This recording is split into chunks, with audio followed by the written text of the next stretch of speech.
সঞ্চয়পত্রের মুনাফার হার কমালো সরকার। সর্বোচ্চ হার 11.98%, সর্বনিম্ন 9.72%। আরও চাপে পড়বে মধ্যবিত্ত।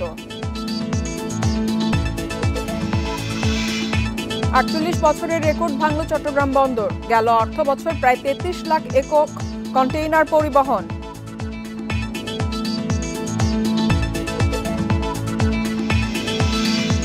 চড়া মূল্যস্ফীতি, বিনিয়োগ ও কর্মসংস্থানের নিম্নমুখী ধারায় কাটল বিদায়ী অর্থ বছর। প্রবাসী আয় রিজার্ভে সুবাতাস।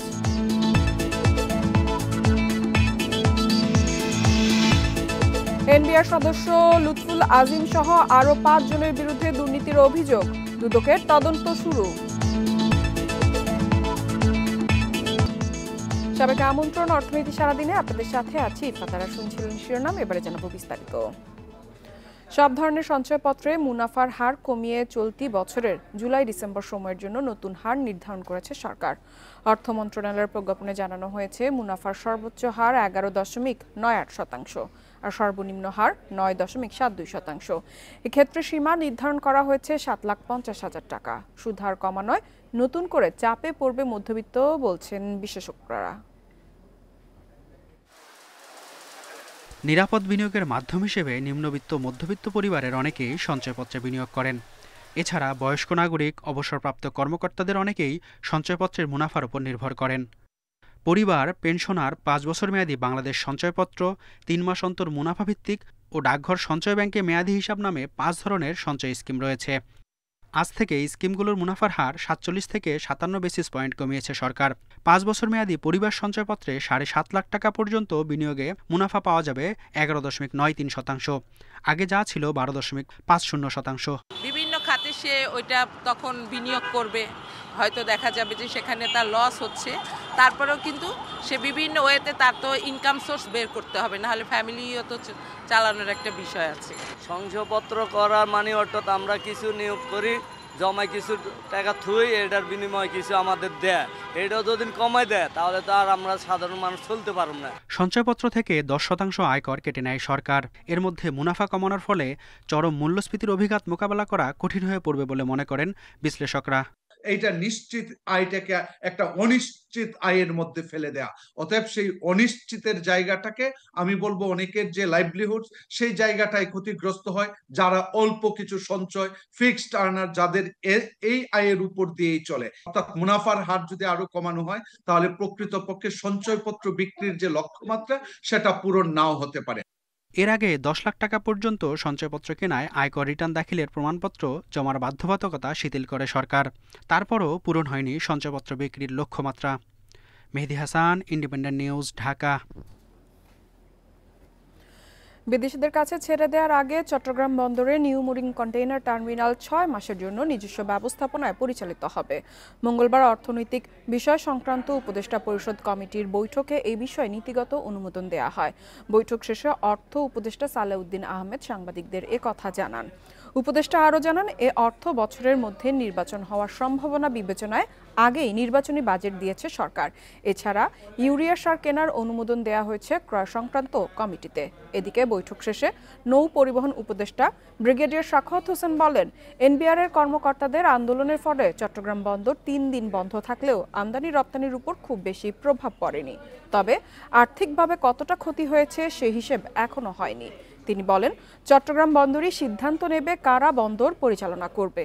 আগামীকাল বুধবার এ বিষয়ে সিদ্ধান্ত হবে।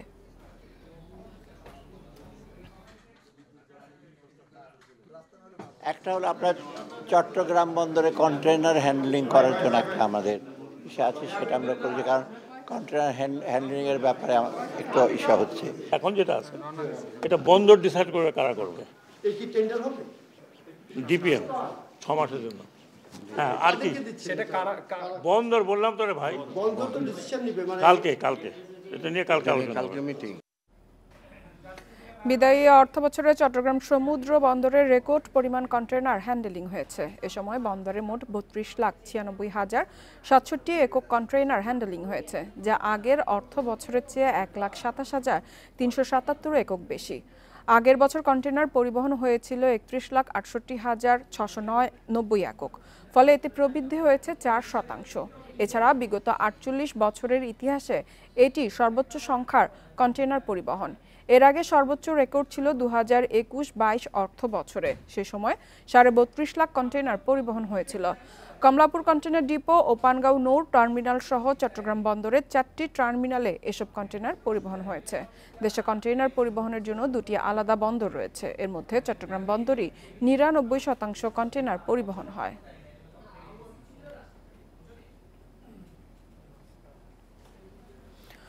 নানা সংকটের মধ্যে শেষ হলো বিদায়ী অর্থ বছর। তবে ভালো খবর হলো এ সময় বৈদেশিক মুদ্রার রিজার্ভ বেড়েছে প্রায় $5 বিলিয়ন। দেশের ইতিহাসে প্রথমবার এক বছরে প্রবাসী আয় ছাড়ালো $30 বিলিয়ন। সেই সঙ্গে মুদ্রা বিনিময় হার সহ কয়েকটি সূচক ইতিবাচক ধারায় ফিরেছে বলে মনে করেন অর্থনীতিবিদরা। তবে চড়া মূল্যস্ফীতি, নিম্নমুখী বিনিয়োগ ও কর্মসংস্থানকে নতুন অর্থ বছরের জন্য বড় চ্যালেঞ্জ হিসেবে দেখছেন তারা। 2024-25 অর্থবছর শুরুর 5 সপ্তাহের মধ্যে অভ্যুত্থান পরবর্তী সরকার দায়িত্ব নেয়।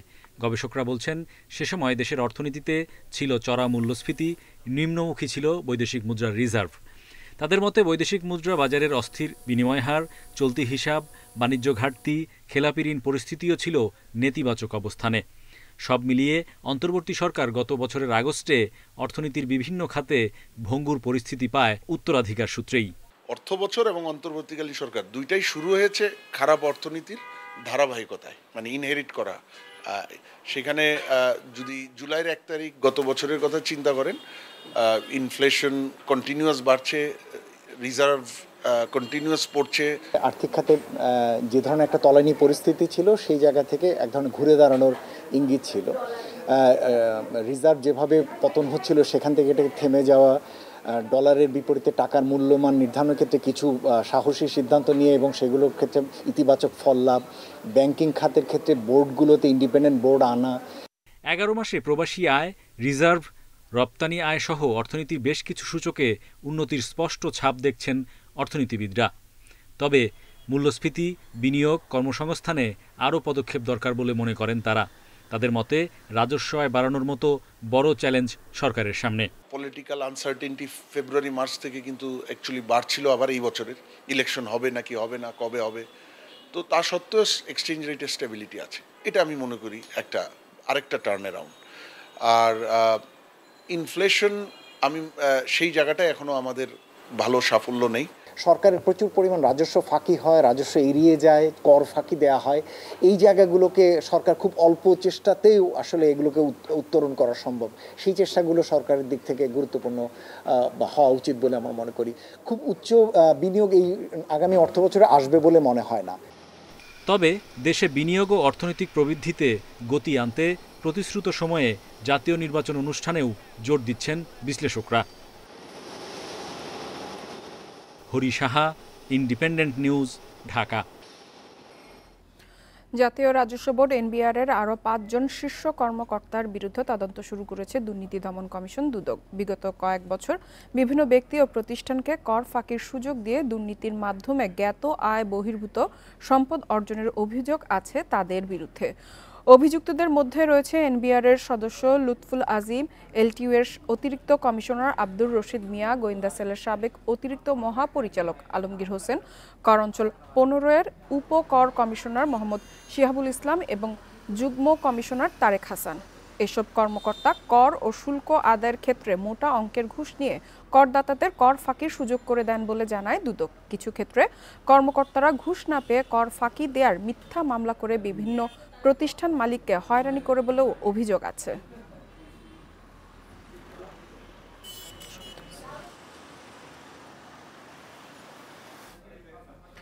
ইস্টার্ন ব্যাংকের চেয়ারম্যান শওকত আলী চৌধুরী ও তার পরিবারের সদস্যদের ব্যাংক অ্যাকাউন্ট জব্দ করেছে কেন্দ্রীয় ব্যাংকের ফাইন্যান্সিয়াল ইন্টেলিজেন্স ইউনিট বিএফআইইউ। সোমবার সব বাণিজ্যিক ব্যাংকে সংক্রান্ত চিঠি পাঠিয়েছে সংস্থাটি।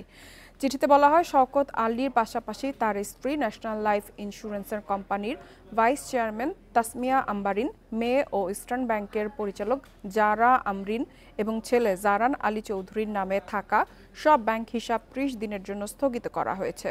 এসব ব্যক্তি এবং তাদের সঙ্গে সংশ্লিষ্ট প্রতিষ্ঠানের নামে পরিচালিত যে কোনো হিসেবের তথ্য, হিসাব খোলার ফর্ম, লেনদেন বিবরণী ও কেওয়াইসি ডকুমেন্ট 2 জুলাইয়ের মধ্যে বিএফআইতে পাঠাতে হবে।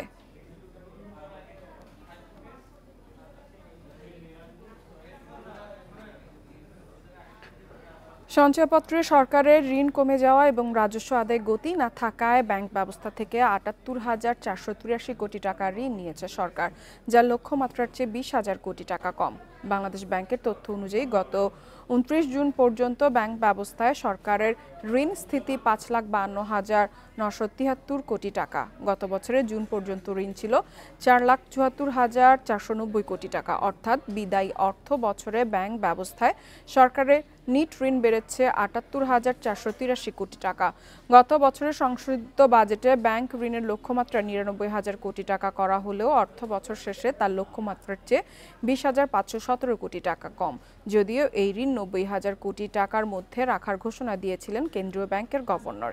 এদিকে চলতি অর্থ বছর ব্যাংক ব্যবস্থা থেকে ১,০৪,০০০ কোটি টাকার ঋণ নেওয়ার লক্ষ্যমাত্রা ঠিক করেছে সরকার।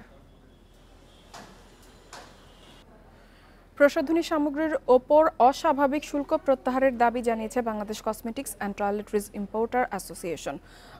চলতি বাজেটে আমদানিকৃত প্রসাধনীর উপর ১৫০% পর্যন্ত ন্যূনতম কর আরোপ করায় প্রতিটি পণ্যের দাম বাড়ার আশঙ্কা করছে সংগঠনটি।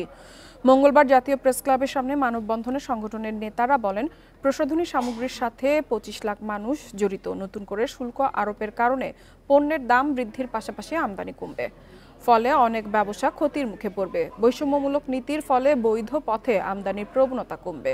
সরকার বিপুল পরিমাণ রাজস্ব হারাবে বলেও জানান তারা। এ সময় সংগঠনের সভাপতি বলেন, আন্তর্জাতিক বাজারে কসমেটিক্স পণ্যের দাম কম হলেও আমদানিতে উচ্চ শুল্কের ফলে দেশের বাজারে পণ্যের দাম বেড়ে যাবে।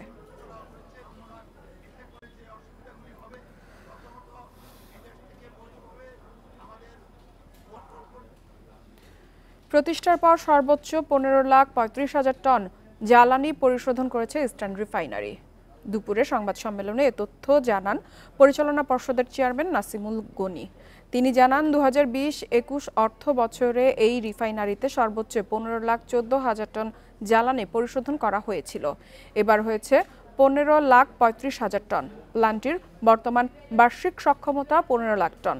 প্রতিষ্ঠার পর এবারের উৎপাদন সর্বোচ্চ বলেও জানান তিনি। ১৯৬৮ সালের ৭ মে চট্টগ্রাম ইস্টার্ন রিফাইনারি বাণিজ্যিক উৎপাদন শুরু করে। আমদানিকৃত ক্রুড অয়েল এখানে পরিশোধন করে রাষ্ট্রীয় তেল বিপণন কোম্পানির মাধ্যমে বাজারজাত করা হয়।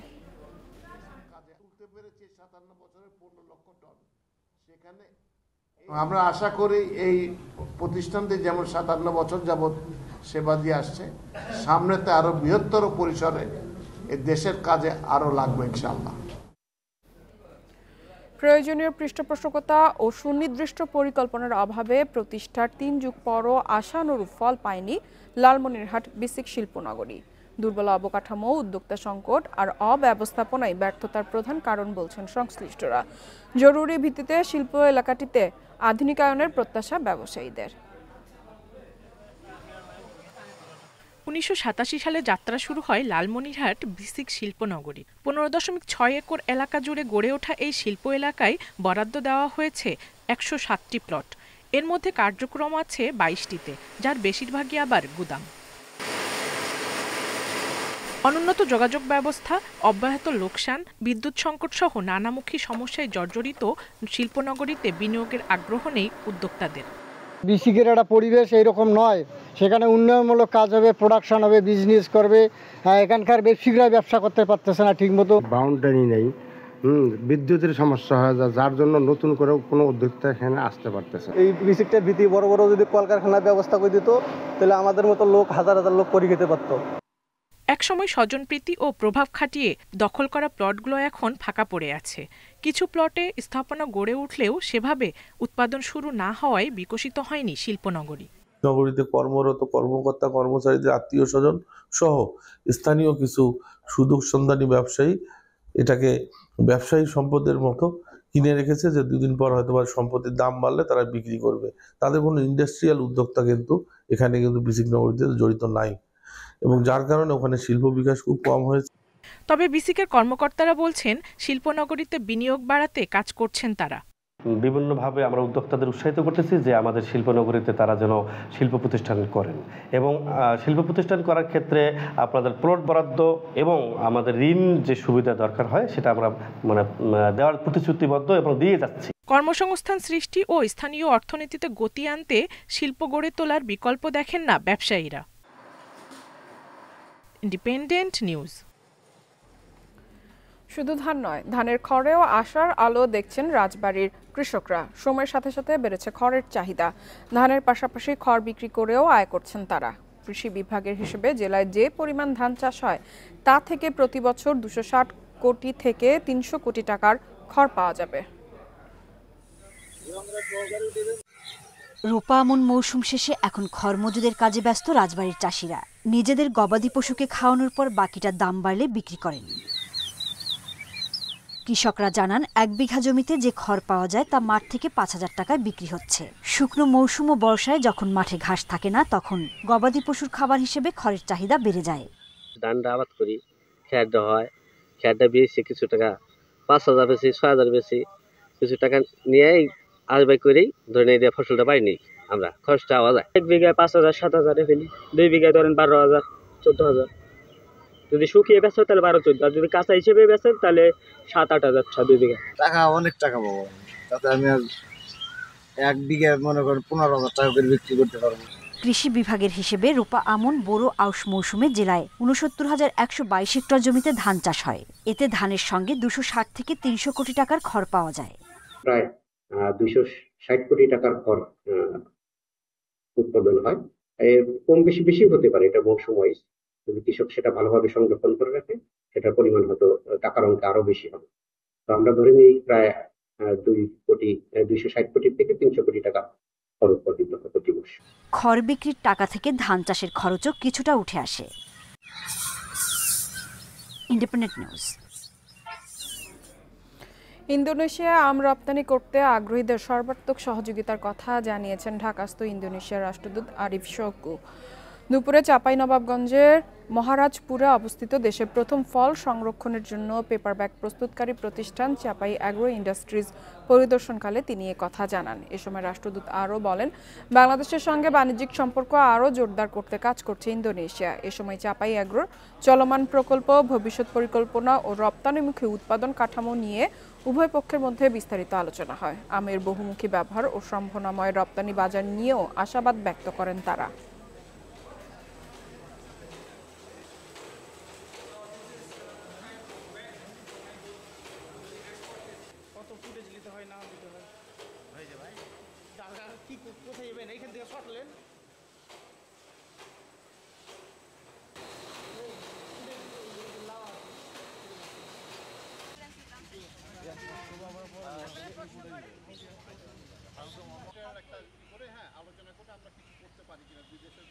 You can also export your mango to Indonesia. চাঁপাইনবাবগঞ্জের আম খুব বিখ্যাত।